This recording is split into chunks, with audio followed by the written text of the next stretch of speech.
облысымызға мемлекет басшысының кеңесшісі Отарбаев Мәлік Нұржанұлы құқық қорғау органдарымен арнайы кездесу үшін іс-сапармен бізге келіп отыр. Мәлік Нұржанұлы, Түркістан өңіріне қош келдіңіз.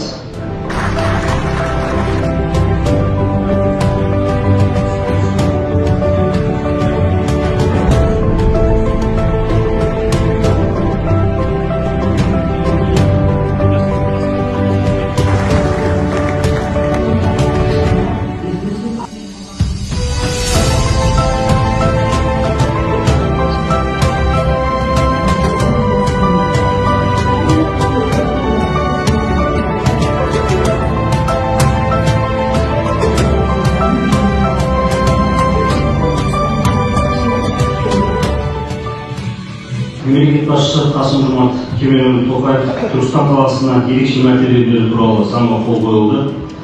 Түркістан тек қана Қазақстанда емес, бүкіл түркі әлемінің рухани, мәдени және тарихи орталығы ретінде қалыптасуда. Мемлекет басшысы 2023 жылы ұлттық құрылтайдың екінші отырысын Түркістан қаласында өткізген бәрімізге мәлім. Себебі Түркістан қаласы қазақ еліне орны ерекше. Армысыздар, қадірлі түркістандықтар, құрметті офицерлер, ардақты тәртіп сақшылары.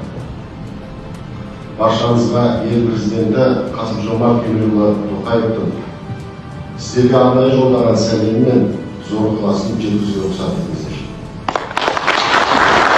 Түркістанда қызмет ету шын мәнісінде бәрінің бұрын бүкіл Қазақстанның барлық аймақтарына үлгі болатындай дәрежеге жеткізу бұл біздер мен сіздердің басты міндетіміз.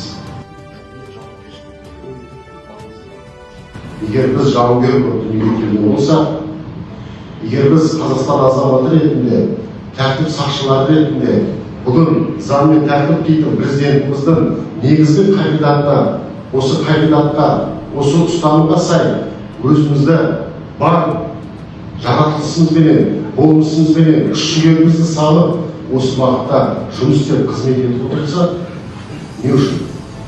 Әрине, ең бастысы бұл елдің қауіпсіздігі, мемлекеттің қауіпсіздігін сақтау мақсатында.